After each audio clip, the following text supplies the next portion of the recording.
Hello बच्चों, कैसे हैं? चलिए अब हम लोग स्टार्ट कर रहे हैं इस सीरीज का दूसरा वीडियो। आज केमिकल काइनेटिक्स। आज हम लोग केमिकल काइनेटिक्स, इलेक्ट्रोकेमिस्ट्री ये दो तो देखेंगे ही, ठीक है। इसके बाद सरफेस केमिस्ट्री भी हो सकता है कि पॉसिबल हो तो वो भी कर लेते हैं, ठीक है। चलिए दो चैप्टर को देखते हैं फटाफट हम लोग। एक केमिकल काइनेटिक्स और दूसरा इलेक्ट्रोकेमिस्ट्री। इसके कौन कौन से क्वेश्चंस हैं जिसका कि पूछा जाना ज़्यादा इंपॉर्टेंट दिख रहा है, ठीक है, और मतलब प्रोबेबिलिटी है कि वो पूछेगा ही पूछेगा।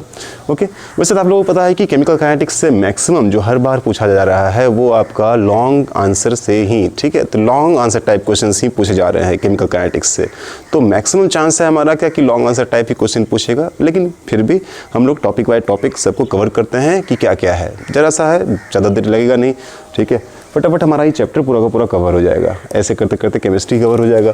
चलिए केमिकल काइनेटिक्स की बात करते हैं। केमिकल काइनेटिक्स में सबसे शुरुआत जो हम लोग करेंगे वो करेंगे काइनेटिक्स। नाम ही काइनेटिक्स। काइनेटिक्स की बात करेंगे, रेट, ठीक है।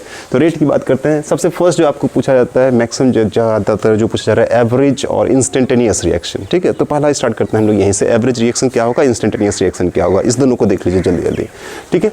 तो एक हो गया आपका average reaction, average rate of reaction.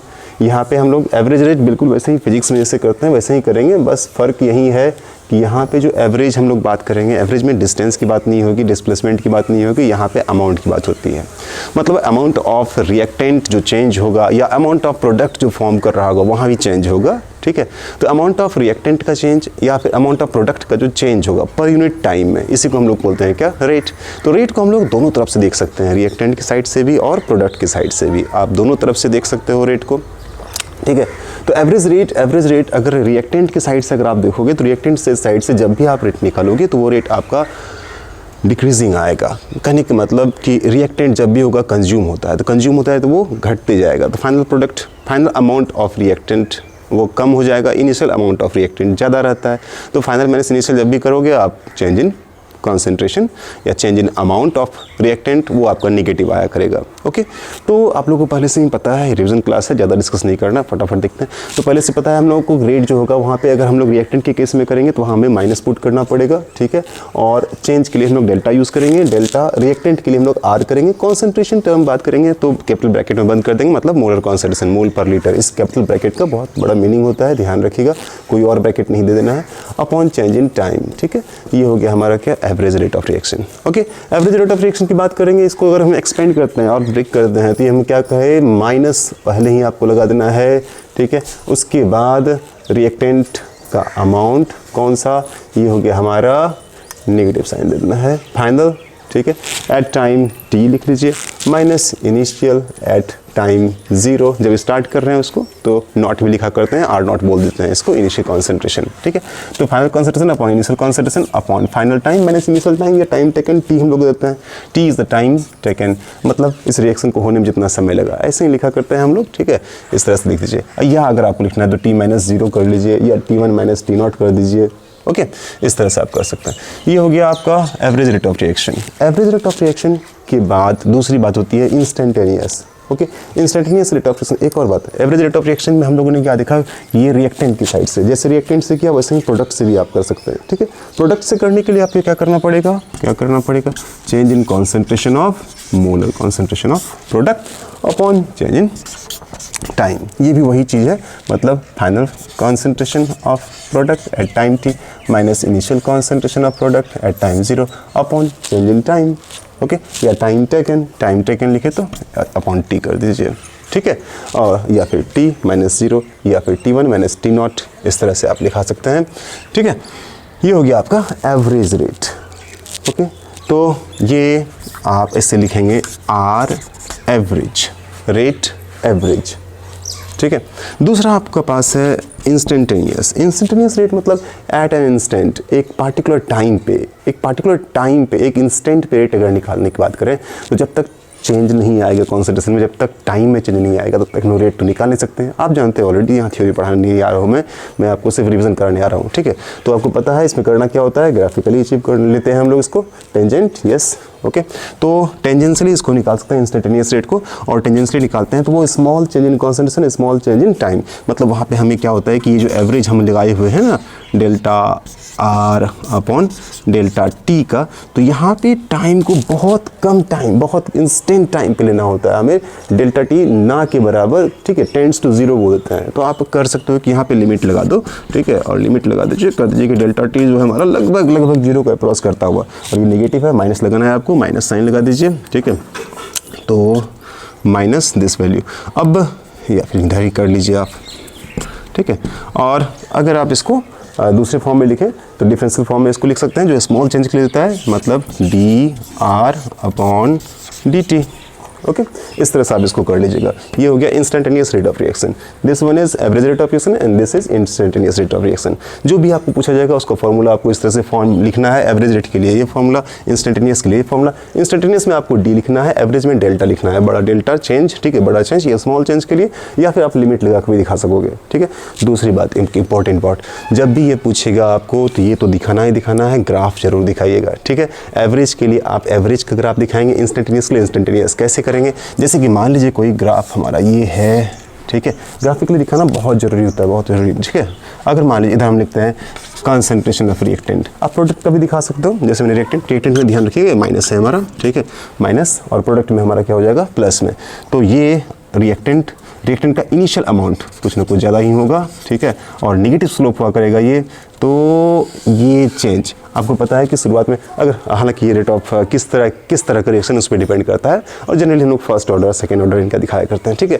First order reaction की बात करेंगे तो स्टार्टिंग में कंजम्पशन काफ़ी फास्ट होगा, काफ़ी तेज़ी में रिड्यूस होगा ये, बाद में धीरे धीरे कंजम्पशन घटते जाएगा टाइम के रिस्पेक्ट में, ओके। तो टाइम एक्स एक्सिस पे टाइम दे दीजिए, वाई एक्सिस पे कॉन्सेंट्रेशन ऑफ रिएक्टेंट दे दीजिए, और कॉन्सेंट्रेशन डिक्रीज कर दीजिए इस तरह से, और इस तरह से ग्राफ शो कर दीजिए। अब इसमें क्या होना है कि एक पार्टिकुलर टाइम T1 पे, ठीक है, और दूसरा टाइम T2 पे, इस तरह से T1 T2 टाइम पे अगर आप दो अलग अलग टाइम पे कॉन्सेंट्रेशन ले लीजिए, ओके, यहाँ पे कॉन्सेंट्रेशन ले लेते हैं, ये इनिशियल पहला कॉन्सेंट्रेशन R1 और ये दूसरा कॉन्सेंट्रेशन R2, तो यहाँ पे जो आपका चेंज ये शो हो रहा है, ठीक है, तो ये आपको क्या दे रहा है, change in concentration delta R, जो लिखे आप क्या R1 माइनस R2, माइनस में है इसलिए, ठीक है, R1 माइनस R2। ऑलरेडी आप नेगेटिव यहाँ लगा देते हैं, ठीक है, यहाँ पे आपका नेगेटिव लगा हुआ है, तो यहाँ भी ये प्रोडक्ट के लिए यहाँ पे नेगेटिव लगा हुआ है, तो R1 माइनस R2 या R0 माइनस RT, इसी को आप लिख सकते हो R0 minus RT upon T। तो इस तरह से इस फॉर्म में अपॉन टेंजेंट लेना है, परपेंडिकुलर अपॉन बेस यहाँ हो गया T2 माइनस T1, ठीक है, T2 माइनस T1 आप इस तरह से ले सकते हैं, या फिर माइनस साइन लगा दीजिए और माइनस साइन लगा के फाइनल माइनस इनिशियल कर दीजिए, ठीक है। नेगेटिव साइन यहाँ लगा दीजिएगा तो यहाँ R2 माइनस R1 कर लीजिएगा, तो R2 minus R1 minus sign लगा के इस तरह से कर लीजिए, ठीक है। तो ये हो गया आपका ये है डेल्टा R, ठीक है, ये हो गया आपका रेट का, ये रेट हो गया एवरेज, ये हो गया एवरेज रेट, ओके। चलिए अब हम बात करते हैं, क्या ये थोड़ा कट रहा था, चलिए ठीक है, ओके। दूसरी बात कर रहे हैं, क्या समझ गए होंगे आप लोग, दूसरी बात कर रहे हैं हम लोग क्या कि इंस्टेंटेनियस की करेंगे, तो इंस्टेंटेनियस में क्या हो जाएगा, एक पार्टिकुलर इंस्टेंट पे, एक पार्टिकुलर टाइम पे, ठीक है। तो एक पार्टिकुलर टाइम किसी भी इंस्टेंट पे अगर निकालना हो, तो एक इंस्टेंट पे निकालने के लिए हमें यहाँ टेंजेंट ड्रॉ करना पड़ता है, और टेंजेंट ड्रॉ करके यहाँ पे दिखाते हैं एक छोटा सा चेंज, बहुत स्मॉल चेंज, जिस स्मॉल चेंज को हम लिखेंगे DR अपॉन, ठीक है, डेल्टा T, छोटा सा टाइम, ओके। ये हो गया आपका इंस्टेंटेनियस रेट। ये सब किया हुआ है क्लास में, ठीक है, दिखाने के लिए मैंने कहा जब शो करना है आपको, तो पेपर में आप जब भी बनाओगे तो इसको इस तरह से लिखोगे, मैथमेटिकल एक्सप्रेशन देना ही देना है, थ्योरेटिकली भी आप इसको लिखोगे, ठीक है, थ्योरेटिकल भी आप एक्सप्लेन करोगे, देन मैथमेटिकली करोगे, उसके बाद ग्राफिकली करोगे। ये चीज़ें समय काफ़ी रहता है आपको करने के लिए, आराम से करिए, आप जान रहे हैं सारे क्वेश्चंस तो आप इजीली बना पाओगे, ओके, ठीक है, क्लियर है, खत्म कहानी। ये हो गया हमारा रेट के बाद एवरेज रेट, इंस्टेंटेनियस रेट, ये दो चीज़ कहानी, ये दो कहानी ध्यान रखना है आपको। इसके बाद जो दूसरा आपका आता है वो आता है आपका क्या तो order of reaction and molecularity of reaction, इससे भी क्वेश्चंस आपको खूब आते हैं, ठीक है। तो order of reaction, molecularity of reaction, order लिखना बस फॉर्मूला जल्दी जल्दी जान लीजिए, बाकी कुछ नहीं करेंगे हम लोग, ठीक है। ऑर्डर लिखने के लिए फॉर्मूला क्या करना होता है, रिएक्टेंट पे डिपेंड करना है, सिर्फ रिएक्टेंट के कॉन्सेप्ट, प्रोडक्ट से नहीं। ऑर्डर हम लोग प्रोडक्ट्स पे नहीं जाते, रेट में प्रोडक्ट रिएक्टेंट दोनों चलता है, ठीक है। रिएक्टेंट रहा तो माइनस लगाना है, प्रोडक्ट रहा तो उसमें माइनस नहीं लगाना है, अरे गलत कर रहे थे, ठीक है। तो रिएक्टेंट में माइनस लगा देना है, प्रोडक्ट में हमारा प्लस रहेगा, ये ध्यान रखना है आपको। और अगर हम ऑर्डर की बात करेंगे तो ऑर्डर में सिर्फ और सिर्फ रिएक्टेंट से इक्वेशन लिखा जाता है। वहाँ करना क्या होता है, वहाँ पे कैसे लिखते हैं हम लोग, तो rate of reaction becomes equals to क्या होता है, के इंटू जो भी रिएक्टेंट है, अगर एक रिएक्टेंट है तो एक रिएक्टेंट का कॉन्सेंट्रेशन, अगर एक से ज़्यादा रिएक्टेंट है तो उसका कॉन्सेंट्रेशन, और इसके ऊपर में कुछ ना कुछ एक कोफिशिएंट दिया था, बोलते हैं स्टोइचियोमेट्रिक कोफिशिएंट, आपको पता ही है वो हम लोग, ठीक है, मतलब प्रैक्टिकली कैलकुलेट करके निकालते हैं, तो वो कैलकुलेटेड वैल्यू होता है, ठीक है। वो हम लोग थ्योरेटिकल नहीं निकालें, मतलब डेरिवेशन नहीं है उसका, ओके। तो ये आपका कैलकुलेटेड वैल्यू है, मतलब इसको डिराइव करते हैं हम लोग लैब में, ठीक है, कैलकुलेशन कर लेते हैं, वैल्यू निकाल के तो प्रैक्टिकली आ पाता है, ठीक है।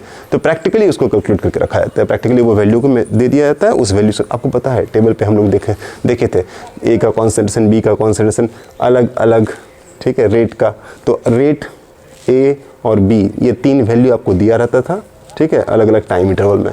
तो हर एक इंस्टेंट, अलग अलग इंस्टेंट पे रेट का, कॉन्सेंट्रेशन ऑफ ए का, कॉन्सेंट्रेशन ऑफ बी दिया रहता था, और उसमें रिलेशन आपको निकालना था कि रेट इतना टाइम्स हुआ तो ए कितना टाइम्स हुआ या बी कितना टाइम्स हुआ। तो ए अगर 2 टाइम्स हो रहा है, रेट भी अगर 2 टाइम्स हो रहा है, बी को कांस्टेंट रख के, तो आर और ए डायरेक्टली प्रोपोर्शनल, मतलब पावर 1 होगा।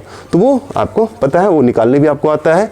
हालांकि बिहार बोर्ड में चांस कम है कि उस पर क्वेश्चंस पूछे जाएंगे, फिर भी आप देख लीजिएगा थोड़ा सा, इस पे ध्यान रखिए। ऑर्डर ऑफ रिएक्शन यहाँ ये आता है आपको निकालने के लिए, क्या ये अगर इस तरह से इक्वेशन दे दे और इस पे आपका पावर दे दे, एक्स वाई कुछ भी दे दे, तो पूछेगा आपको ऑर्डर ऑफ रिएक्शन। काफ़ी सिंपल है निकालना, क्या हो जाएगा order of reaction, order of reaction is equal to X plus Y. काफ़ी सिंपल इक्वेशन, काफ़ी सिंपल क्वेश्चन पूछे जाते हैं, ऐसे ही क्वेश्चन पूछेंगे आपको ऑर्डर ऑफ रिएक्शन निकालने के लिए। जो भी पावर रहेगा मेंशन, उसको सब सम अप कर दीजिए, काम खत्म, ठीक है। दूसरी बात, molecularity of reaction. Molecularity of reaction में क्या होना होता है, वो रिएक्शन का टाइप देख के, कि किस टाइप का रिएक्शन है वो देख के आपको दिखना पड़ेगा। जैसे कि मान लीजिए कोई रिएक्शन है A to B, तो यहाँ पे दिख रहा है कि यहाँ पे सिर्फ एक मॉलिक्यूल A इन्वॉल्व हुआ है रिएक्शन में।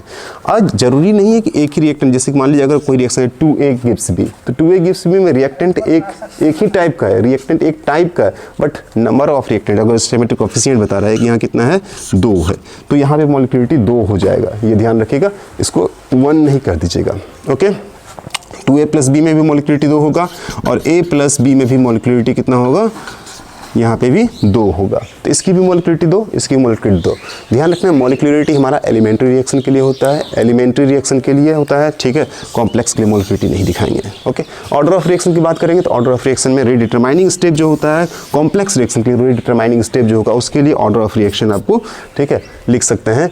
जो उसमें रेडिटरमाइनिंग स्टेप होगा, उस स्टेप का जो ऑर्डर ऑफ रिएक्शन होगा वो उसका ऑर्डर ऑफ रिएक्शन हो जाएगा, ओके। समझ गए बात को। दूसरी बात, डिफरेंस इसमें पूछा जाता है, order of reaction and rate of reaction, molecularity of reaction में।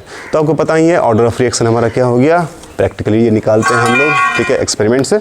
और रेट ऑफ रिएक्शन ये sorry molecularity of reaction equation को देख के निकाला जाता है, ठीक है। तो ये थ्योरेटिकल चीज़ है, इक्वेशन को देखिए, इक्वेशन में आप देखिए कि कितने रिएक्टेंट आपको इन्वॉल्व हो रहे हैं, नंबर ऑफ रिएक्टेंट देख लीजिए, उस नंबर ऑफ रिएक्टेंट का नंबर सिर्फ लिख दीजिए। ये हमेशा आपको कोई ना कोई नंबर आएगा, होल नंबर, 0 नहीं आता है, ये भी ध्यान रखिएगा, ठीक है, ना 0 आएगा, ना फ्रैक्शन आएगा, ना निगेटिव आएगा। यहाँ पे अगर बात करते हैं ऑर्डर ऑफ रिएक्शन, तो ऑर्डर ऑफ रिएक्शन में ये जो एक्स एंड वाई है, ठीक है, ये पार्शियल ऑर्डर ऑफ रिएक्शन, क्या कहते हैं इसको, पार्शियल ऑर्डर ऑफ रिएक्शन, ठीक है। ध्यान रखिएगा इन चीज़ों को, छोटी छोटी बातें जो आप नोट अगर लिखोगे एग्जाम में तो आपके अच्छे मार्क्स आ जाएंगे, क्योंकि पार्शियल ऑर्डर बहुत कम बच्चे लिखते हैं, ठीक है। तो ये पार्शियल ऑर्डर ऑफ रिएक्शन करता है। और मैंने बताया था आपको कि पार्शियल ऑर्डर ऑफ रिएक्शन जो होता है वो निगेटिव भी आ सकता है, ठीक है। तो partial order of reaction minus में भी हो सकता है, फ्रैक्शन में। और टोटल ऑर्डर ऑफ रिएक्शन 0 हो सकता है, यस, फ्रैक्शन में आएगा, यस, होल नंबर आएगा, कुछ भी आ सकता है, कोई भी नंबर आ सकता है। हाँ, जनरली ध्यान रखें आप, ऑर्डर ऑफ रिएक्शन आपका 3 से ज़्यादा नहीं आया करता है, ठीक है। Up to 3 order of reaction आपको मैक्सिमम 3 तक आ पाएगा, ओके, ठीक है। चलिए, ये हो गया क्लियर। मॉलिक्यूलरिटी ऑफ रिएक्शन भी आपको मैक्सिमम आता है तो 3, वैसे आता नहीं, जनरली 2 ही आया करता है, ठीक है, मैक्सिमम 3, क्योंकि कोई भी एलिमेंट्री रिएक्शन जो होता है आपका 3 से ज़्यादा का नहीं हो पाता है रिएक्टेंट्स में, ओके। तो ये ध्यान रखिएगा। खत्म कहानी। तो order of reaction, molecular of reaction, ये 2 हो गया। अब हम लोग यहाँ से सीखते हैं यूनिट, ठीक है, इस के का। ये जो के हमारा है, के क्या है यहाँ पे, यस रेट कांस्टेंट, ठीक है, रेट लॉ कांस्टेंट। यही रेट लॉ हमारा कहलाता है। जब प्रोपोर्शन हटा कर देते हैं तो रेट लॉ कहते हैं, प्रोपोर्शन को हटा के के लाते हैं तो ये रेट इक्वेशन बन गया है हमारा। Okay, rate law equation. तो रेट लॉ इक्वेशन में के हमारा रेट लॉ कांस्टेंट। इस रेट लॉ कांस्टेंट का यूनिट फिक्स नहीं है, पता है आपको। यस, रेट का यूनिट फिक्स है लेकिन इसका यूनिट फिक्स नहीं है। अब इसका यूनिट कैसे कैसे क्या क्या आएगा जरा सा यहीं पे देख लेता हूँ मैं, ठीक है। अगर मैं बात करता हूँ रेट फर्स्ट ऑर्डर काइनेटिक्स का अगर रेट हो तो R इज इक्वल टू क्या लिखेंगे, K into A to the power 1।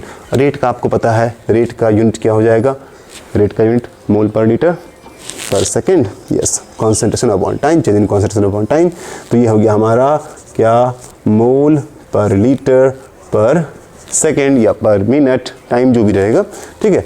आप is equal to K into के ए, ये ए क्या है हमारा, मोलर कॉन्सेंट्रेशन, इसका पावर जो भी रहेगा लिख दीजिए, ठीक है। तो ये हो गया मोल पर लीटर, ओके, का पावर 1। ओके, यहाँ मोल पर लीटर और यहाँ पे मोल पर लीटर खत्म। के का यूनिट क्या हो जाएगा, 1/सेकेंड। ये सॉरी यहाँ अपॉन सेकेंड है, ठीक है, 1/सेकेंड, और इसी को लिखेंगे पर सेकेंड।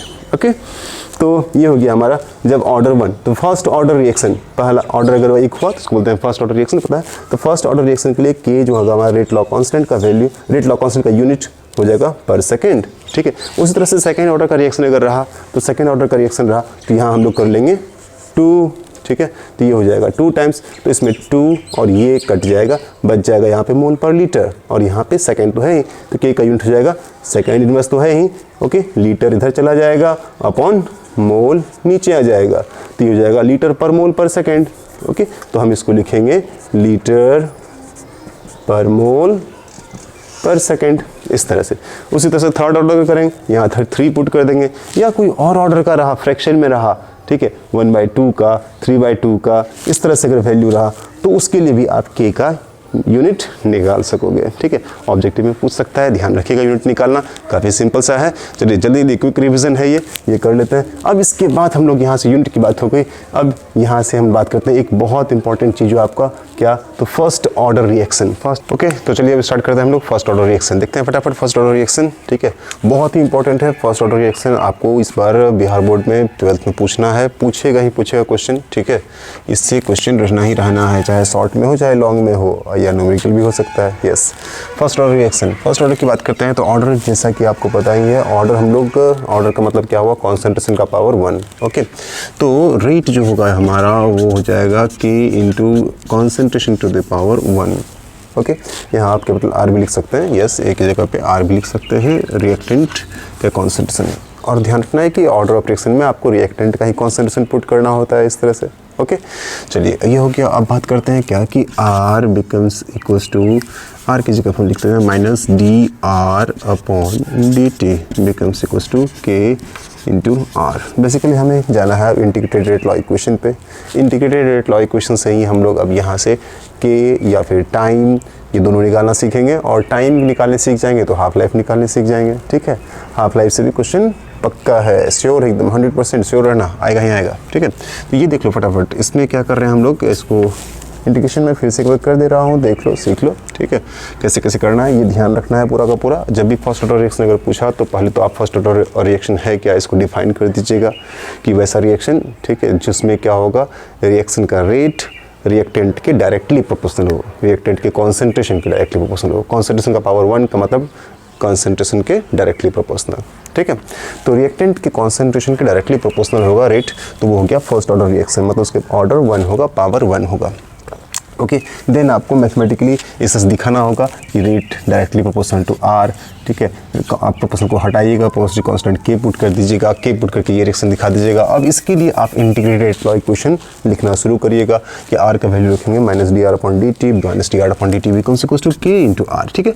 अब माइनस dr/dt को आप लिख सकते हैं क्या क्या क्या, आर को इस तरफ ले आते हैं तो 1/r into D R, simple आपको पता है डिफरेंशियल फॉर्म को इस तरह से अरेंज कर देना है, फिर इसको इंटीग्रेट कर देना है, ठीक है। तो इंटीग्रेटेड लॉग इक्वेशन आपको आ जाएगा, ठीक है।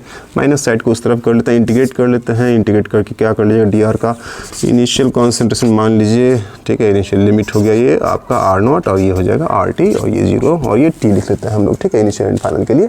देन अब हम यहाँ से करते हैं क्या, 1/r का integration log R L N R L N R L N R L N R put कर लीजिए, और फाइनल लिमिट हमारा t minus L N R naught becomes equals to हो जाएगा, माइनस को मैं इधर ले आता हूँ, माइनस के इंटू डी टी का इंटीग्रेशन हम लोग कर लेते हैं t, ठीक है, t माइनस 0 t, ओके।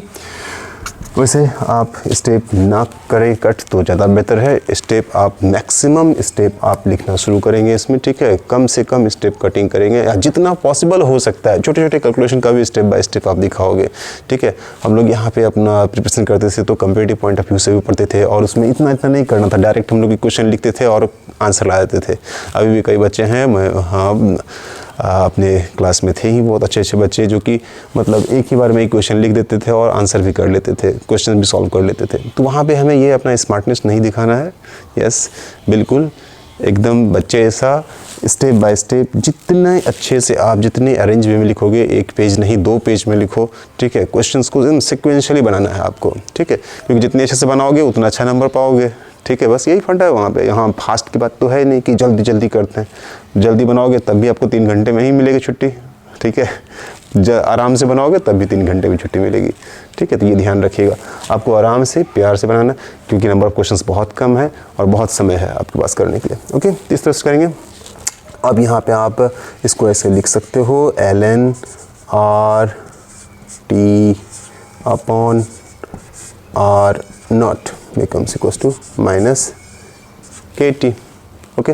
और इसी L N R T upon R naught को हम लोग अब एल एन मतलब ये लॉग ई, ठीक है। तो लॉग ई दिस वैल्यू लिखा हुआ है, इसको आप चाहो तो लॉग ई या फिर इस तरह से मैथमेटिकल एक्सप्रेशन के फॉर्म में, ठीक है, ई टू द पावर के फॉर्म में लिख सकते हो, E to the power minus K T becomes equals to R T upon R not.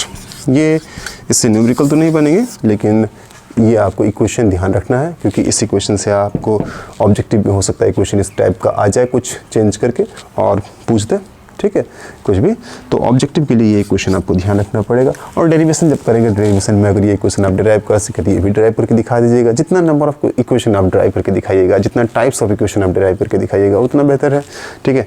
अब इसको आप लॉग ई का जो वैल्यू आपने, हाँ एक और चीज़, यहाँ पे आपका इक्वेशन आर टी के लिए आप लिख सकते हो, R T becomes equals to R naught, इधर आ जाएगा R naught into E to the power minus K T, ठीक है। काफ़ी सिंपल है, ठीक है, मैथमेटिक्स है। जितने टाइम से आप बनाओगे उतना टाइम से आपको प्रैक्टिस होता चला जाएगा और आपको पता चलता जाएगा कि कैसे कैसे करना है, ठीक है।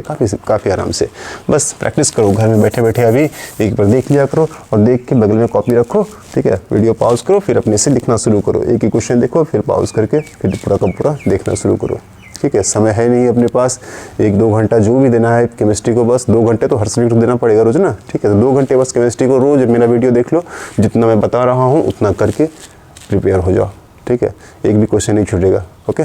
चलिए अब बात कर रहे हैं क्या, यहाँ से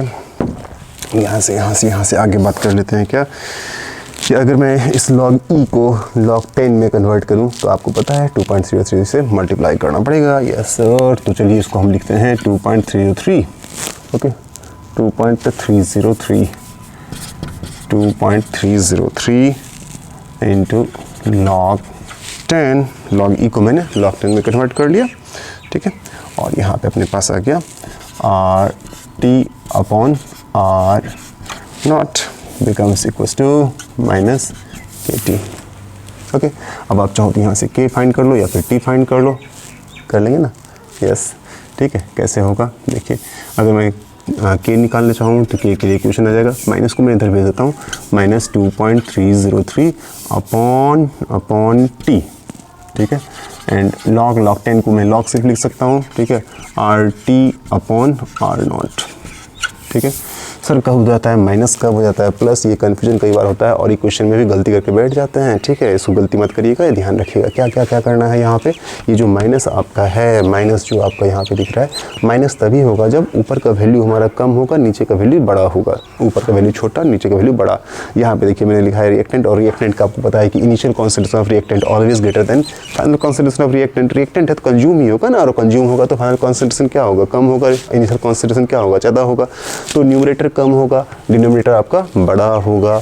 तो ये वैल्यू लेस देन 1 और ये वैल्यू लेस देन 1, तो लॉग का वैल्यू लेस देन 1 में क्या आ जाएगा, माइनस। तो ये वैल्यू निगेटिव और ये निगेटिव, माइनस माइनस क्या हो जाएगा, प्लस, ठीक है, क्योंकि के का वैल्यू हमारा प्लस में आना है। ओके, अब के को आप इंटरचेंज करके टी लिख सकते हैं। यहाँ पे टी का वैल्यू अगर टी यहाँ रखोगे तो टी बिकम्स इक्वल टू, आप चाहो तो इसको 2.303 अपॉन के और लॉग R0 अपॉन RT कर लो, ठीक है। अल्टीमेटली टाइम है, टाइम को तो कभी भी नेगेटिव होना ही नहीं, टाइम तो हमेशा पॉजिटिव ही होता है, ठीक है, पॉजिटिव होगा, है कि नहीं। टाइम नेगेटिव नहीं, टाइम इंटरवल, टाइम टेकन जब भी होगा तो टाइम अगर प्रोसीड करे तो टाइम टेकन ऑलवेज पॉजिटिव, ठीक है, नेगेटिव नहीं होता। तो ये पॉजिटिव होना है तो ये वैल्यू हमारा पॉजिटिव होना है, ठीक है। तो ये वैल्यू हमारा पॉजिटिव होने के लिए क्या होना पड़ेगा, R0 अपॉन RT का जो ये वैल्यू है। तो यहाँ पे मैंने देखो R0 अपॉन RT कर लिया, तो यहाँ पे हो गया प्लस। तो इसमें कन्फ्यूजन होने का कोई टेंशन नहीं, कोई कन्फ्यूजन वाली बात नहीं है, ठीक है, कर लीजिएगा। चलिए आप ऐसे लिखो चाहे ऐसे लिखो, ठीक है। टी निकालने के लिए फॉर्मूला अपने पास में। दूसरी बात एक और चीज़ क्या कि अगर 10 के बेस पे अगर इसको आप लिख रहे हो तो यहाँ पे 2.33 को मैंने इधर भेज दिया है, ठीक है। और अगर 2.303 आपका यहाँ के नीचे आ गया है तो आप इस इक्वेशन को आप फिर से अलजेब्रिक फॉर्म में लिख सकते हो, ठीक है, जैसे मैंने यहाँ पे लिखा था, यहाँ पे ई वाले फॉर्म में, ठीक है। तो इसी तरह से एक्सपोनेंशियल फॉर्म में लिखिए इसको, कैसे कैसे कैसे 10, ये मैं 2.33 को इधर भेज देता हूँ, ठीक है। तो मैं लिखूँगा 10 to the power minus K T upon 2.33 यहाँ आके डिवाइड हो जाएगा अपॉन 2.303 बिकम्स इक्वल्स टू क्या हो जाएगा वो बता दो RT अपॉन R0। यस, ध्यान रखिएगा यहाँ मैंने माइनस लिखा हुआ है, ठीक है, तो यहाँ पे माइनस लगा हुआ है, ये माइनस लगा हुआ है, तो यहाँ पे RT अपॉन R0 है। और अगर ये मैं पलट दूँ इसको 10 to the power KT upon 2.33 लिख दूँ, ठीक है, तो ये प्लस हो जाएगा, तो इधर का वैल्यू 10 टू द पावर कोई भी वैल्यू पॉजिटिव में आया है तो ये वैल्यू हमारा क्या होगा, मोर देन 1 आएगा। और मोर देन 1 आने के लिए यहाँ पे न्यूमरेटर फिर बड़ा होना चाहिए, डिनोमिनेटर छोटा, मतलब R0 अपॉन RT। छोटी छोटी बात है, ठीक है। और उम्मीद करते हैं कि मैथ्स वाले बच्चे तो गलती नहीं करेंगे, बायो वाले बच्चे भी गलती नहीं करेंगे सर, ठीक है, पता है, ठीक है। आप लोग 2 साल से बहुत कुछ पढ़े हैं, मैथमेटिकल टर्म्स को बहुत कुछ सीखे हैं, फिजिक्स में भी, केमिस्ट्री में भी, ठीक है, तो गलती तो नहीं ही करेंगे। बायोलॉजी है तो क्या होगा, वहाँ भी तो बहुत कुछ पढ़ना है। हाँ चलिए अब आगे बात करते हैं यहाँ से, ठीक है। नेक्स्ट इसके बाद बात हो जाती है, ये तो हो गया हमारा फर्स्ट ऑर्डर। तो फर्स्ट ऑर्डर के लिए हमें की का वैल्यू के फाइंड करना आ गया, टाइम के रिस्पेक्ट में हमें टी फाइंड करना आ गया के रिस्पेक्ट में, ठीक है। ये 2 चीज़ हम लोगों ने सीख लिया। अब यहाँ से हम लोग देखते हैं, यहाँ से हम लोग क्या देखेंगे, हाफ लाइफ, एक बहुत इंपॉर्टेंट, ठीक है। यहीं से हम लोग हाफ लाइफ में चले जाते हैं। अगर हाफ लाइफ हमें पूछा नहीं, पूछेगा ही, 100% पूछा, एकदम जान लीजिए, ठीक है। हाफ लाइफ पूछा, वो आपको हाफ लाइफ चाहे वो ऑब्जेक्टिव में पूछ ले, ऑब्जेक्टिव में भी पूछ सकता है, सिंपल सा क्वेश्चन बना के। कैसे, आपको पता है फर्स्ट ऑर्डर काइनेटिक्स के लिए, ठीक है, फर्स्ट ऑर्डर रिएक्शन के लिए आपको पता है। अच्छा चलो पहले हाफ लाइफ में बता दो क्या है हाफ लाइफ, क्या है बताओ। हाँ, amount of reactant, initial amount of reactant को आधा हो जाने में, ख़त्म हो जाने में, मतलब अमाउंट ऑफ रिएक्टेंट जो भी मैं ले रहा हूँ उस अमाउंट का हाफ अमाउंट होने में, ठीक है। फाइनल अमाउंट जो होगा, फाइनल अमाउंट इनिशियल अमाउंट का आधा होने में जितना समय लग जाएगा उसी टाइम को हम लोग बोलते हैं, उसी टाइम इंटरवल को क्या बोलेंगे, हाफ लाइफ। यस, किसी भी इंस्टेंट पे लेंगे, ये भी ध्यान रखना है आपको। चाहे वो जैसे कि मान लीजिए कि अगर मैं 100 मोल ले रहा हूँ तो 100 मोल को 50 होने में, या 100 मोल मैंने लिया और कुछ देर के बाद वो 80 मोल बचा तो 80 मोल को 40 होने में, तो वो हाफ लाइफ हो जाएगा। तो 100 का 50, 80 का 40, यस 90 अगर हो तो 90 का 45, कोई भी आप ले लो, ठीक है।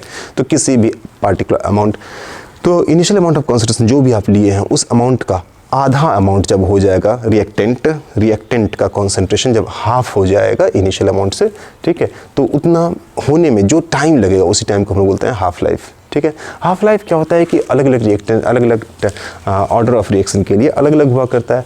बेसिकली आपको जो क्वेश्चंस पूछे जाते हैं वो पूछे जाते हैं फर्स्ट ऑर्डर काइनेटिक्स से, और फर्स्ट ऑर्डर काइनेटिक्स में जो आपका हाफ लाइफ आएगा वो यस कॉन्सेंट्रेशन से इंडिपेंडेंट होगा, उसे कोई फ़र्क नहीं पड़ता कि आप कितना ले रहे हैं, ठीक है।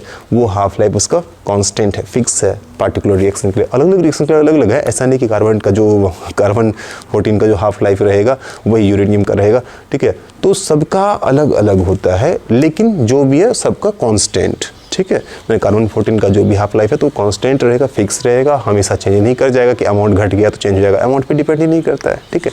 ओके, टेम्परेचर पे भी डिपेंड नहीं करेगा। हाँ चलिए देखते हैं, अब बात करते हैं क्या कि हाफ लाइफ, ठीक है।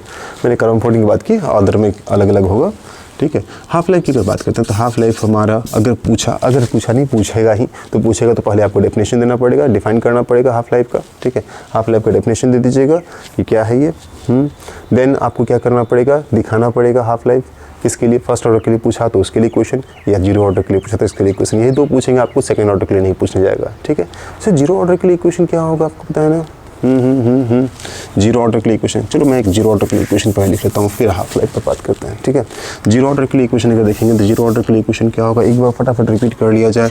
आर बिकम्स इक्वल्स टू क्या हो जाएगा, K into R to the power zero, ठीक है। R to the power zero, कोई power, R to the power zero मतलब 1, R is becomes equals to constant, बस बहुत सिंपल है। लेकिन इसका इंटीग्रेटेड रेट लॉ इक्वेशन अगर लिखेंगे तो इंटीग्रेटेड रेट लॉ इक्वेशन हो जाएगा D R upon D T, तब ये इतना सिंपल नहीं दिख रहा है, ठीक है। तो ये हमें दिखेगा क्या कि D R becomes equals to minus K D T, क्या दिखेगा, माइनस के इंटू डी टी, इंटीग्रेट कर लीजिए और ये हो जाएगा हमारा क्या, final concentration R T minus R naught, ठीक है। तो R T minus R naught becomes equals to हो जाएगा minus K D T, D T का इंटीग्रेशन हो जाएगा टी, ओके। मैं ले रहा हूँ टी, ठीक है, 0 टू टी, तो इनिशियल, ठीक है, लोअर लिमिट मैं 0 ले रहा हूँ और अपर लिमिट में टी ले रहा हूँ, ठीक है, फाइनल टाइम टी। तो इसमें आपको दिख रहा है कि आर टी, ठीक है, R T final concentration of reactant, ठीक है, इनिशियल कॉन्सेंट्रेशन ऑफ रिएक्टेंट। तो फाइनल में से इनिशियल को माइनस किए हैं तो ऑब्वियस है कि फाइनल कॉन्सेंट्रेशन ऑफ रिएक्टेंट कम होगा, इनिशियल कॉन्सेंट्रेशन ऑफ रिएक्टेंट ज़्यादा रहेगा, ठीक है, कंजम्पशन हो रहा है तो ये निगेटिव में वैल्यू आएगा, यहाँ पे माइनस आपको लगा हुआ है, मतलब इक्वेशन हमारा सही है।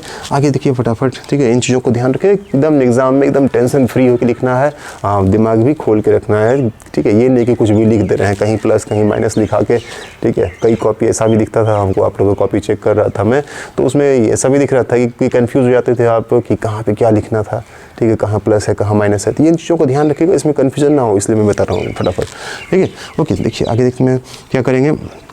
आप चाहो तो उसको अरेंज कर लो, उल्टा कर लो, और उल्टा करोगे तो क्या लिखोगे इसको, initial concentration minus final concentration of reactant. तो इस केस में तो ये पॉजिटिव वैल्यू आएगा ना, क्योंकि ये तो बड़ा अमाउंट रहता है, ये छोटा, ये घट जाता है, घटने के बाद का अमाउंट, तो ये इनिशियल अमाउंट ज़्यादा रहता है और ये ख़त्म होने के बाद का अमाउंट कम होगा, तो ज़्यादा माइनस कम तो वैल्यू पॉजिटिव आएगा, पॉजिटिव वैल्यू आएगा, ये हो गया के टी। तो यहाँ से की क्वेश्चन तो आ गया हमारा के निकालने के लिए या टी निकालने के लिए, हमें हाफ लाइफ निकालना है तो टी का इक्वेशन निकाल लेते हैं। टी का इक्वेशन अगर देखेंगे तो टी बिकम्स इक्वल्स टू क्या हो जाएगा, टी बिकम्स इक्वल्स टू हो जाएगा R naught minus R T upon K. तो हमारे पास टाइम के लिए इक्वेशन जीरो ऑर्डर रिएक्शन के लिए ये आ गया, ठीक है, फर्स्ट ऑर्डर रिएक्शन के लिए, फर्स्ट ऑर्डर रिएक्शन के लिए ये आ गया।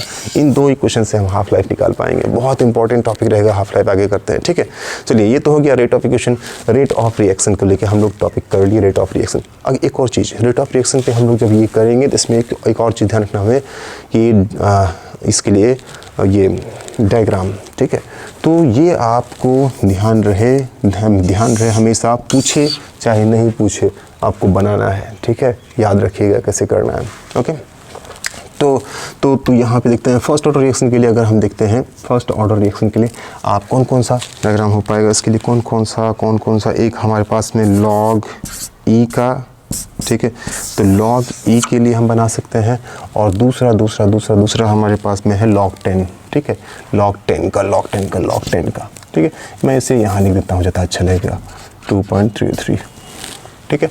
लॉग 10 का और लॉग ई का दोनों के लिए दोनों के लिए अगर हम यहाँ पे एक्स वाई एक्सिस पे ड्रॉ करते हैं, ठीक है, तो दोनों के लिए स्लोप जो होगा एक जैसा रहेगा, सेम रहेगा, ठीक है। किसके रिस्पेक्ट में? टाइम के रिस्पेक्ट में। एक तरफ हम रखेंगे कॉन्सेंट्रेशन, लॉगरिथमिक टर्म में है रेशियो ऑफ कॉन्सेंट्रेशन, और दूसरी तरफ में हमारे पास टाइम। तो हम लोग करते क्या चीज़ है, वाई एक्सिस पे इधर लिखते हैं कॉन्सेंट्रेशन, क्योंकि लॉग के टर्म में हमारे पास तो एक बार लॉग ई है और एक बार लॉग 10 है अपने पास। तो लॉग ई अगर रखते हैं, लॉग ई, हाँ ध्यान रखना है आपको, अगर R T upon R naught किए हैं तो minus K T negative slope में होगा। अगर R naught upon R T कर लीजिएगा तो ये स्लोप चेंज हो जाएगा, तो इसका भी ध्यान रखिएगा, ठीक है। हालांकि इतना कॉम्प्लेक्स नहीं देगा आपको ऑब्जेक्टिव में ट्रैप करने के लिए, आपको थियोरेटिकल क्वेश्चन में ही अगर पूछेगा, ये 5 मार्क्स में पूछेगा, तो यहाँ पे आपको इक्वेशन बनाना है, और इक्वेशन बनाने के बाद, ठीक है, इसके लिए ये आपको एक्स वाई एक्सिस पे पुट करके वैल्यू दिखाना भी है, ठीक है। तो चलिए अब देखते हैं यहाँ से हम लोग यहाँ से क्या चीज़, वाई एक्सिस पे हम रखेंगे log E R naught R T upon R naught. R T upon R naught रखेंगे तो कुछ ना कोई वैल्यू हमारा स्लोप आएगा, ठीक है, नेगेटिव स्लोप जाना है के का वैल्यू, ठीक है, माइनस के, और इधर रखते हैं हम लोग टी। तो ग्राफ हमारा इस तरह से स्ट्रेट लाइन आएगा, ठीक है। स्लोप जो यहाँ पे आएगा ये स्लोप हो जाएगा, स्लोप कितना हो जाएगा के, ठीक है। तो इस केस में सिंपल हमारे पास माइनस के का आ जाएगा, ठीक है। और इस केस में अगर हम देखेंगे कब जब ये हमारा log ई की जगह पे log 10 हो जाए, तो log ई की जगह log 10 हो जाएगा, तो ये माइनस के अपॉन 2.303 का स्लोप दिखाएगा, ठीक है। तो ग्राफ का ध्यान रखिएगा, ग्राफ आपको पूछे चाहे नहीं पूछे आपको बनाना है। तो अगर 5 मार्क्स क्वेश्चन पूछ दिया तो पक्का है बनाना ही पड़ेगा, ठीक है, नंबर गेन करने के लिए, क्योंकि आपका डेफिनेशन, उसके बाद आपका ये इक्वेशन पूरा का पूरा, और उसके बाद ये आपका ग्राफ, ठीक है। तो 3 चीज़, ग्राफ भी देना ही पड़ेगा, इक्वेशन देना ही पड़ेगा, डेफिनेशन देना ही पड़ेगा, ठीक है। इस तरह से करके आप दिखाएंगे, ओके। चलिए हो गया। जीरो ऑर्डर के लिए अगर बनाना होगा तो अच्छा, इसमें तो दोनों हो गया ना, हाँ दोनों हो गया, लॉग ई का भी लॉग 10 का भी ऐसे ही बनाना है, बस ध्यान रखना है 2.303 का, ओके। जहाँ लॉग 10 रहा तो वहाँ 2.303 वाला रहेगा, और लॉग 10 नहीं रहा तो सिंपल माइनस के का हो जाएगा स्लोप, ठीक है, खत्म कहानी। एक और बात ध्यान रखना, अगर R naught upon R T कर दिया तो स्लोप पॉजिटिव में हो जाएगा, ठीक है, हाँ ध्यान रखिएगा। एक और बात, अब चलते हैं जीरो ऑर्डर। जीरो ऑर्डर में अगर देखेंगे तो जीरो ऑर्डर में हमारे पास में क्या है, यहाँ से इक्वेशन आ जाएगा अपने पास में, ठीक है, आर टी के लिए या फिर टी के लिए, के के लिए, ऐसे तो आप टी और के लिए तो यहाँ पे आप पुट कर रहे हो, ठीक है, टी और के लिए यहाँ पे आप देख रहे हो, और यहाँ से अगर रिलेशन दिखाएंगे हम लोग तो concentration of reactant at time T becomes equals to, ये पॉजिटिव में इधर आके, ये इधर आके माइनस में आ जाएगा, तो ये हो जाएगा क्या, are naught minus K T. तो बड़ा सिंपल सा इक्वेशन दिख रहा है हम लोगों को, ठीक है, Y equals to M X minus, ठीक है, माइनस एम एक्स, ठीक है, प्लस नहीं, तो Y equals to minus M X plus C का, तो इंटरसेप्ट में दिख रहा है सी, ठीक है। तो वही काफ़ी सिंपल वेल नोन इक्वेशन आपको आ रहा है मैथमेटिक्स का, ठीक है। ग्राफ हमें दिख रहा है, यहाँ पे एक तरफ हम रखते हैं आर टी को, तो यहाँ पे मैक्सिमम इंटरसेप्ट आ रहा है हमारा कॉन्सेंट्रेशन, इसका मैक्सिमम कॉन्सेंट्रेशन का आर नॉट के बराबर, इनिशियल कॉन्सेंट्रेशन के बराबर, उसके बाद जैसे जैसे टाइम जाएगा वैसे वैसे स्मूथली, ठीक है, कॉन्सेंट्रेशन डिक्रीज करते जाएगा, पावर 1 दिख रहा है यहाँ पे, टी का पावर 1 हमारा है, ठीक है, जो कि दिखा रहा है कि टाइम के रिस्पेक्ट में ये फर्स्ट ऑर्डर काइनेटिक्स को फॉलो कर रहा है, और ये हमारा ग्राफ स्ट्रेट लाइन ही आएगा, और यहाँ पे भी हमें स्लोप दिख रहा है के का, ठीक है। लगता है सर ग्राफ दोनों एक ही है, यस लगता तो है एक ही है, लेकिन यहाँ पे R T upon R naught है और लॉग है, और यहाँ पे लॉग नहीं है, ओनली आर टी है, ठीक है, बिल्कुल स्ट्रेट लाइन इक्वेशन ये दिख रहा है आपको, सीधा सा इक्वेशन है, ठीक है।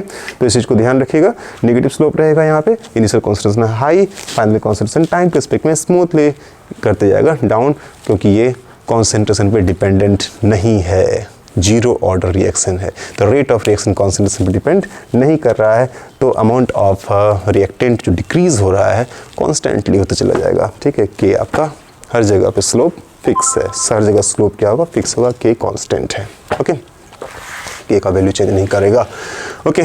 चलिए यहाँ पे हो गया बात जीरो ऑर्डर के लिए। अब हम हाफ लाइफ आप डिस्क्राइब कर चुके हैं, समझ चुके हैं क्या क्या है, फटाफट इक्वेशन देख लेते हैं। फर्स्ट ऑर्डर के लिए हाफ लाइफ का इक्वेशन, ठीक है, हाफ लाइफ का इक्वेशन याद रखना है आपको, ठीक है। फर्स्ट लाइफ वाला 0.693 और डेरिवेशन अगर हाफ लाइफ पूछता तो आप डिराइव भी करके दिखा दीजिएगा, ठीक है। ओके, सिर्फ याद रखने से नहीं कि सिर्फ इक्वेशन लिख दिए काम हो गया, ठीक है। आप जितना ज़्यादा दिखा सकते हो, जितना मैक्सिमम दिखा सकते हो। तो अगर फर्स्ट ऑर्डर के लिखना है तो फर्स्ट ऑर्डर के लिए आपको टी का इक्वेशन आपको याद होना चाहिए। टी वाला इक्वेशन पुट कर दीजिएगा 2.303 ओके अपॉन के और लॉग, अगर मैं यहाँ प्लस रख रहा हूँ तो ऊपर में आर नॉट, नीचे में आर टी पढ़ना पड़ेगा, है ना। यस, तो टी हाफ किसको कहेंगे कि वो टाइम जिसमें कि कॉन्सेंट्रेशन जो होगा रिएक्टेंट का वो आधा हो जाएगा इनिशियल का, मतलब आर नॉट इनिशियल है और आर टी फाइनल है, तो फाइनल कॉन्सेंट्रेशन आर नॉट का हाफ होना चाहिए, मतलब आर नॉट का हाफ होना चाहिए। तो अपॉन हाफ को मैं यहीं पे लिख देता हूँ अपॉन हाफ, ठीक है। ये दोनों फिनिश 2 यहाँ ऊपर आ जाएगा। T half becomes equals to 2.303 upon K into log 2, और log 2 का वैल्यू आपको पता है 0.301 पुट कर दीजिएगा, ये आ जाएगा 0.693 अपॉन के। ये वैल्यू आपको याद ही होगा, रटा हुआ होगा, नहीं है रटा हुआ तो रट लीजिए, याद कर लीजिए, एकदम श्योर रहिए इस बार आएगा क्वेश्चन, ठीक है। तो ये फर्स्ट ऑर्डर काइनेटिक्स के लिए हाफ लाइफ हुआ, फर्स्ट ऑर्डर रिएक्शन के लिए, सबके लिए नहीं अप्लाई कर दीजिएगा, ठीक है। इसके बाद एक और चीज़, क्या, ये तो हो गया हाफ लाइफ फर्स्ट ऑर्डर के लिए। क्वेश्चन आपको ऑब्जेक्टिव में पूछ सकता है, क्या क्वेश्चन पूछेगा कि जैसे कि मान लीजिए कोई रिएक्टर अपने पास 100 मोल है और 100 मोल से उसको 50 मोल होने में अगर, ठीक है, 50 मोल रिएक्टर ए को ही A1 को A2 कॉन्सेंट्रेशन, A1 कॉन्सेंट्रेशन 100 मोल से 50 मोल होने में अगर 5 मिनट लग रहा है तो बताइएगा कि 50 से उसको 25 मोल होने में कितना लगेगा, या फिर 50 मोल से उसको, ठीक है, 6.125 मोल होने में कितना लगेगा। ओके, तो इस टाइप के क्वेश्चंस आपको पूछ सकते हैं। 25 से 12.5 से 6.25, ठीक है, 6.25। तो ये अमाउंट आपको सिंपल सा चीज़ आप जानते हैं, फर्स्ट ऑर्डर के लिए हाफ लाइफ हमारा जो होता है वो कॉन्सेंट्रेशन से इंडिपेंडेंट होता है, ठीक है। तो कोई भी कॉन्सेंट्रेशन अगर लेंगे किसी भी इंस्टेंट में, जो भी कॉन्सेंट्रेशन है उसका आधा होने में हमेशा फिक्स टाइम लगेगा, ठीक है, कांस्टेंट टाइम लगेगा। तो अगर ये 5 मिनट लगा है 100 से 50 होने में, 50 से 25 होने में भी 5 मिनट लगेगा, 25 से 12.5 होने में भी 5 मिनट लगेगा, और 12.5 से 6.25 मोल होने में भी 5 मिनट ही लगेगा। अगर पूछा टोटल 100 से 6.25 मोल होने में कितना टाइम लगा, ऑब्जेक्टिव में पूछ सकता है, ये ध्यान रखिएगा, ठीक है। तो सारे के सारे टाइम को सम अप कर लीजिएगा, ठीक है। ओके, तो ये कर लीजिएगा आप। अब इसके बाद बात करते हैं जीरो ऑर्डर के लिए। जीरो ऑर्डर के लिए हाफ लाइफ क्या लिखेंगे, तो जीरो ऑर्डर के लिए आपने इक्वेशन लिखा है, टाइम का याद है ना आपको, ठीक है, टी वाला। तो टी बिकम्स इक्वल्स टू, आपने क्या लिखा है वहाँ पे, R naught minus R T upon क्या था, के, यस, अपॉन के, ठीक है। तो अब है क्या कि हाफ, तो हाफ होने के लिए हाफ आर टी को हाफ कर दीजिए, ठीक है। तो R naught minus R naught अपॉन 2 upon K becomes equals to क्या हो जाएगा, ये आर नॉट अपॉन 2 के, ठीक है। ये हो जाएगा इसका हाफ लाइफ निकालने के लिए फॉर्मूला। देखिए यहाँ पे हाफ लाइफ जो होगा वो रिएक्टेंट के कॉन्सेंट्रेशन पे डिपेंड करेगा। मतलब जीरो ऑर्डर रिएक्शन अगर हुआ तो 100 मोल रिएक्टेंट के लिए जो 100 मोल रिएक्टेंट को 50 मोल होने में जो टाइम लगा, वही टाइम 50 मोल रिएक्टेंट को 25 मोल होने में नहीं लगेगा। यहाँ पे टाइम डिपेंड कर रहा है किस पे, कॉन्सेंट्रेशन पे। ओके, तो 100 मोल को 50 मोल होने में जितना टाइम लगा है उसका आधा टाइम लगेगा 50 मोल को 25 मोल होने में, ठीक है। डायरेक्टली प्रोपोर्शन है ना, यहाँ पे डायरेक्टली प्रोपोर्शन है हाफ लाइफ कॉन्सेंट्रेशन के, इनिशियल कॉन्सेंट्रेशन के। और इनिशियल कॉन्सेंट्रेशन हमेशा 100 मोल ही रहेगा, क्योंकि 100 मोल लिए थे बीकर में, ऐसा नहीं है। इनिशियल कॉन्सेंट्रेशन मतलब वो कॉन्सेंट्रेशन जिस समय से आप उसको व्यू कर रहे हो, वॉच कर रहे हो कि अब उसका हाफ होने में कितना टाइम लगेगा। मतलब अगर आप मान लीजिए किसी घंटे में 100 मोल रिएक्टेंट लिए हैं, तो अभी आपके लिए इनिशियल हो गया 100, और 100 से 50 मोल अगर हो गया, आपने टाइम देखा कितना टाइम लगा, अब फिर आप वॉच कर रहे हो 50 मोल अभी है, 50 मोल से कितना, तो 50 मोल जो रिमेनिंग अभी 50 मोल है वो इनिशियल हो गया उस इंस्टेंट के लिए जब आप नेक्स्ट काउंट कर रहे हो, ठीक है। तो इससे कंफ्यूज नहीं हो जाएगा कि इनिशियल कॉन्सेंट्रेशन तो हमेशा कांस्टेंट ही होता है, ठीक है, तो ऐसा नहीं हो। ओके, तो टी हाफ ये हो जाएगा हमारा, खत्म कहानी। तो इस तरह से हाफ लाइफ आप कर लीजिएगा। हाफ लाइफ इक्वेशन हो गया। हाफ लाइफ पे आपको क्वेश्चन पूछ सकता है, ठीक है। बस सिंपल सा के का वैल्यू अगर दिया रहेगा, कंसंट्रेशन दिया रहेगा, हाफ लाइफ निकालना हो निकाल दीजिए। हाफ लाइफ दिया रहेगा आपको, इनिशियल कंसंट्रेशन दिया रहे तो आप के का वैल्यू निकाल लीजिए। इस तरह से जीरो के लिए प्रोबेबिलिटी कम है। फर्स्ट ऑर्डर के लिए ये एकदम रट लीजिए, ये पक्का है, श्योर है, आएगा ही आएगा। के का वैल्यू दिया रहेगा आपको, हाफ लाइफ पूछ देगा, हाफ लाइफ दिया रहेगा, के का वैल्यू पूछ देगा। कुछ भी इस तरह से क्वेश्चन आएंगे ही आएंगे, पक्का है, ठीक है। और हाफ लाइफ डिफाइन करने भी आ सकता है। दूसरी चीज़, एक और चीज़ बहुत इंपॉर्टेंट, आपका के का यूनिट, ठीक है। के रेट लॉ इक्वेशन में जो के हमारे पास है उसका यूनिट निकालना। तो आर रेट लॉ इक्वेशन में R becomes equals to K into R to the power जो भी हो 1 2 3 4, ठीक है। 4 तो होता नहीं 3 तक, तो फ्रैक्शन भी हो सकता है, यस। 0.5 हो, 1 हो, 1.5 हो, 2 हो, 2.5 हो, 3 हो, ठीक है। जो भी रहेगा ऑर्डर यहाँ पुट कर दीजिए। के का वैल्यू निकालना हो, के का वैल्यू निकालने के लिए तो आर जो है आपको, आर क्या है, तो आर में क्या रखना है आपको, change in concentration upon time. तो ये अपॉन चेंज इन कॉन्सेंट्रेशन है आपका D R upon D T becomes के इंटू आर। तो ये चेंज इन कॉन्सेंट्रेशन का यूनिट जो होगा, ये तो यूनिट इसी का यूनिट होगा, मतलब मोलरिटी ही है, तो मोलरिटी का यूनिट अपॉन टाइम का यूनिट। तो टाइम आपका जो रहे पर मतलब सेकेंड में रहे चाहे वो मिनट में रहे, जो टाइम रहेगा टाइम पुट कर दीजिएगा, becomes equals to K into फिर से यहाँ मोलर कॉन्सेंट्रेशन। ओके, तो अगर ये ऑर्डर 1 है तब तो ये दोनों फिनिश हो जाएगा और के का यूनिट हो जाएगा 1/t का यूनिट। तो 1/t मतलब पर सेकेंड स्टैंडर्ड फॉर्म में। अगर मिनट में रहा टाइम तो ये पर मिनट, ठीक है। और अगर आर में रहा तो पर आवर, ईयर में रहा तो पर ईयर, जो भी रहेगा वो पुट कर दीजिएगा, खत्म कहानी। और अगर मान लो सेकेंड ऑर्डर रहा तो ये फॉर्मूला बस m/t molar concentration upon time, ठीक है। Molar concentration upon time is the rate, rate becomes equals to K into molar concentration का पावर। तो अगर 2 रहा सेकेंड ऑर्डर रिएक्शन तो यहाँ पे 2 पुट कर दीजिए, तो अब दिख रहा है कि ये m इंटू एम, तो एक m और एक m फेस हो जाएगा और k बिकम्स इक्वल्स टू हो जाएगा 1/m इंटू टी। अब इसको ब्रेक कर लीजिए आप, m हो गया आपका मोल पर लीटर, तो लीटर ऊपर हो जाएगा अपॉन मोल हो जाएगा, इंटू टाइम अगर आपका सेकेंड रहा तो सेकेंड पुट कर लीजिए, ठीक है। इस तरह से यूनिट आपका हो जाएगा लीटर पर मोल पर सेकेंड। ओके, समझ के। तो हाफ लाइफ इक्वेशन आपको क्वेश्चन आएगा, इसका ध्यान रखिएगा। चलिए नेक्स्ट करते हैं अब यहाँ से हम लोग, ठीक है। एक्टिवेशन एनर्जी, थ्रेशोल्ड एनर्जी, ये बहुत इंपॉर्टेंट इस पर आ रहा है। आपको एक्टिवेशन एनर्जी पे क्वेश्चन इस पर पूछा जा सकता है। तो जल्दी हम लोग बात करते हैं एक्टिवेशन एनर्जी को, ठीक है। इसको हटाते हैं। तो चलिए देखते हैं एक्टिवेशन एनर्जी पे क्या क्या पूछ सकता है आपको, एक्टिवेशन एनर्जी पे क्या क्वेश्चन आ सकता है। तो एक्टिवेशन एनर्जी है क्या, पहले तो पूछेगा एक्टिवेशन एनर्जी क्या है। तो आपको पता है कि वो amount of energy, required amount of energy है रिएक्टेंट के लिए। तो amount of energy required to participate in reaction, ठीक है। तो एक रिएक्टेंट के लिए अमाउंट ऑफ एनर्जी जो रिक्वायर करेगा रिएक्शन में पार्टिसिपेट करने के लिए, वो अमाउंट ऑफ एनर्जी क्या कहलाएगा, एक्टिवेशन एनर्जी, ठीक है। एकदम रिवाइज कर लीजिए, माइंड में सेट कर लीजिए, ठीक है। तो एक्टिवेशन एनर्जी क्या है, अमाउंट ऑफ एनर्जी रिक्वायर करेगा जो कोई रिएक्टेंट पार्टिसिपेट करने के लिए रिएक्शन में। जरूरी नहीं कि वो रिएक्टेंट प्रोडक्ट बना ही देगा, इफेक्टिव कोलिजन के बाद वो प्रोडक्ट बनाता है, आपको पता है, ठीक है। लेकिन उसको इफेक्टिव कोलिजन करने के लिए भी उतना अमाउंट में एनर्जी चाहिए, ठीक है, मिनिमम वो, ठीक है।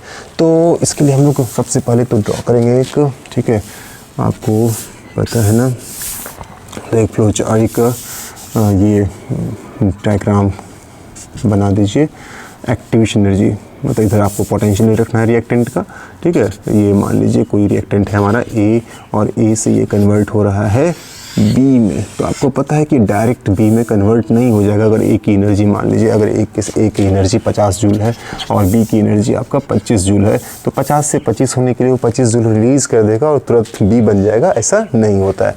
तो पहले आपको क्या करना पड़ता है कि A को इफेक्टिव कोलिजन करने के लिए, एक्टिवेटेड कॉम्प्लेक्स बनाने के लिए एनर्जी चाहिए होता है। तो वो अमाउंट ऑफ एनर्जी कुछ ना कुछ रिक्वायर करेगा। जो अमाउंट ऑफ एनर्जी वो रिक्वायर करेगा रिएक्शन में पार्टिसिपेट करने के लिए, तो वो रिक्वायर्ड अमाउंट ऑफ एनर्जी क्या कहलाएगा, हमारा एक्टिवेशन एनर्जी। ओके, कट जा रहा है, ओके, फिर से मैं बना देता हूँ।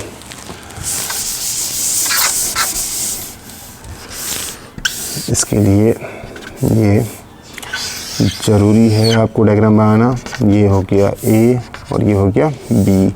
जरूरी नहीं कि B हमेशा नीचे ही रहे, B आपका ऊपर भी हो सकता है एंडोथर्मिक रिएक्शन के लिए, नीचे हो जाएगा एक्सोथर्मिक के लिए, और सेम लेवल पे रहेगा आइसोथर्मल रिएक्शन के लिए, ठीक है।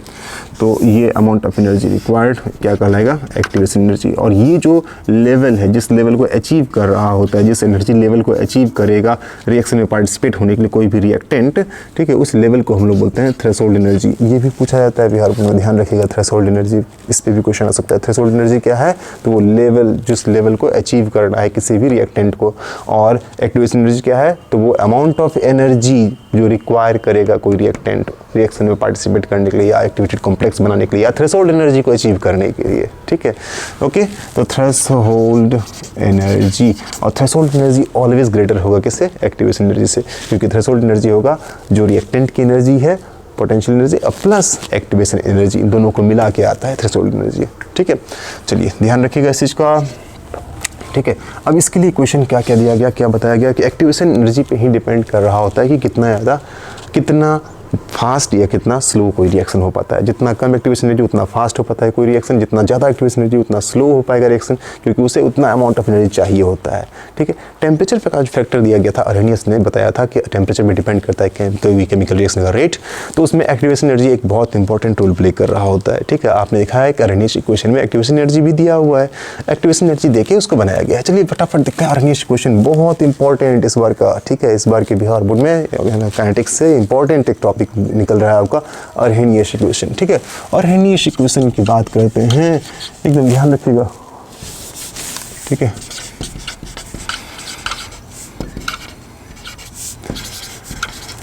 अरहेनियस इक्वेशन की बात करते हैं तो अरहेनियस ने इक्वेशन दिया था किसके लिए, टेम्परेचर डिपेंडेंसी के लिए। आपको पता है कि टेम्परेचर पे डिपेंड करेगा क्या क्या क्या, रेट टेम्परेचर पे डिपेंड करता है। और एक बात बताया गया था, ये ऑब्जेक्टिव में पूछा जा सकता है आपको, या उस पर क्वेश्चन दे सकता है, क्या रेट वाला, क्या चीज़ कि अगर हम टेम्परेचर 10 डिग्री सेल्सियस इंक्रीज़ करते हैं तो रेट ऑफ रिएक्शन डबल हो जाता है। यस, हर 10 डिग्री सेल्सियस इंक्रीजमेंट पे टेम्परेचर का 10 डिग्री सेल्सियस, अगर 10 डिग्री सेल्सियस या 10 केल्विन दो कर सकते हैं, ठीक है। तो 10 केल्विन को चाहे 10 डिग्री सेल्सियस को पे इंक्रीज करने पे आपको रेट ऑफ रिएक्शन जो होगा वो डबल हो जाएगा। तो अगर 20 डिग्री सेल्सियस या 20 केल्विन टेम्परेचर अगर आप इंक्रीज कर रहे हो तो रेट ऑफ रिएक्शन क्या हो जाएगा, ये क्वाड्रुप्लेट कर जाएगा, ठीक है, डबल का डबल हो जाएगा, ठीक है। तो इस तरह से कर जाएगा, 4 गुना हो जाएगा। तो ये अरहेनियस इक्वेशन इस बात को दिया गया था। अरहेनियस इक्वेशन रेट में किसके लिए दिया गया है, तो टेम्परेचर डिपेंडेंसी के लिए दिया गया है। और आपको ऐसा भी पूछ सकता है कि रेट ऑफ ये टेम्परेचर्स का क्या इफेक्ट होगा रेट ऑफ रिएक्शन पे, ठीक है। तो effect of temperature on rate of reaction, तो उसमें भी हम लोग यही देखेंगे, अरहेनियस इक्वेशन वाला ही बात, ठीक है। तो टेम्परेचर जो है रेट को कैसे अफेक्ट करेगा, तो रेट को ही अफेक्ट करना है, जिसके तो बात ही कर रहे हैं हम लोग। तो इधर रेट के लिए इक्वेशन होता है कि into R to the power something जो भी रहे, ठीक है। फर्स्ट ऑर्डर के लिए 1 रहेगा, 0 ऑर्डर के लिए 0 रह जाएगा, उसके लिए कोई बात ही नहीं है। तो रेट को अफेक्ट करने के लिए किसको अफेक्ट करेगा टेम्परेचर हमारा, वो है कि जिसको अफेक्ट करने वाला है। और तो की किस तरह से अफेक्ट हो रहा है, तो अरहेनियस ने बताया कि की का जो चेंज हो रहा है वो fraction of particle, fraction of reactant जो कि पार्टिसिपेट कर रहा है केमिकल रिएक्शन। तो पार्टिसिपेट करने वाला कौन होगा, जिसका एनर्जी एक्टिवेशन एनर्जी के बराबर है, ठीक है। तो e to the power minus ये अपॉन आर टी करके इक्वेशन दिया गया है। तो यहाँ पे टेम्परेचर डिपेंडेंसी दिखाया गया है, ठीक है। 1/T आपको दिख रहा है, लेकिन आगे में माइनस लगा हुआ है, माइनस लगा हुआ है मतलब कि डायरेक्टली प्रोपोर्शनल हो गया, ठीक है, इन्वर्सली नहीं है, ओके। और आगे इन्होंने एक फैक्टर दिया था ए, ठीक है, रिएक्शन को इस तरह से दिखाया, अरहेनियस इक्वेशन, क्या बोलते हैं इसको हम लोग, अरहेनियस इक्वेशन, ठीक है। ध्यान रखिएगा अरहेनियस इक्वेशन आपको लिखना ही लिखना है, और इसके बाद इसको एक्सप्लेन करना है। एक्सप्लेन करना आसान है, ई का पावर समथिंग कोई वैल्यू दिया हुआ है आपको, बोल्ट्जमैन फैक्टर बोलते हैं इसको, ठीक है। तो इसको ब्रेक करने के लिए आपको क्या करना है, ln लगा देना है दोनों साइड में, यस, ठीक है। फटाफट काम कर लीजिएगा, ln K becomes equals to ln a, मैं डायरेक्ट ब्रेक कर रहा हूँ, ठीक है। अब plus ln e to the power minus ये अपॉन आर टी। हालांकि यहाँ स्मार्ट बनने से कोई फ़ायदा नहीं, एकदम स्टेप बाय स्टेप ब्रेक करते जाइएगा और जितना एलोबरेट कर सकते हैं करते जाइएगा, नंबर वहीं से आएगा, नंबर वहीं से उठेगा, ठीक है। अब तो कोई टेंशन है नहीं, पापा का पैसा लगना नहीं है कॉपी में, ठीक है, कॉपी सरकारी कॉपी है, चलिए भरते जाना है, ठीक है। नहीं भरोगे तो भी वो कॉपी पूरा रह जाएगा ऐसे ही, ठीक है। इससे पूरा भर के आना है, यस, ठीक है, छोड़ के नहीं आना है, ओके। आगे देखते हैं क्या कि कैसे इसको लिखेंगे, ln K becomes equals to ln a, और ये ln e जो हुआ, ln e को हम लोग लिख सकते हैं log e, तो log e का वैल्यू आपको पता है 1 हो जाएगा, और माइनस ये अपॉन आर टी आगे आके माइनस ये अपॉन आर टी इस तरह से आएगा, तो ये बन जाएगा हमारा इक्वेशन, ठीक है। रीअरेंज कर लीजिए। और दूसरी बात, इसको 2.03 में अगर लॉग में कन्वर्ट करना हो, क्योंकि इस इक्वेशन से हमारा प्रॉब्लम सॉल्व नहीं होगा, प्रॉब्लम सॉल्व करने के लिए हमें 2.03 में कन्वर्ट करना पड़ेगा, log 10 में कन्वर्ट करना पड़ेगा। तो log 10 में कन्वर्ट करेंगे 2.03 log 10, 2.33 log 10 कर दीजिएगा, एक एक करके दिखाइएगा, ठीक है। चलो मैं भी कर देता हूँ। 2.33 log के log 10 को मैं log लिखूँ, simple 2.33 log a minus E A upon 2.33 RT, ऐसे लिखना पड़ेगा हमें, ठीक है। अब आप 2.33 से दोनों तरफ में डिवाइड कर दीजिए, थोड़ा सा रीअरेंज कर दीजिए, इसको पहले लिख लीजिए, इसको बाद में कर लीजिए, तो आपको आ जाएगा equation log k becomes equals to minus E A upon, sorry यहाँ पे मैंने यहीं पे डिवाइड कर दिया था, ठीक है। अब आप डिवाइड करोगे 2.33 से, तो 2.33 RT, ठीक है, और प्लस log a, ठीक है।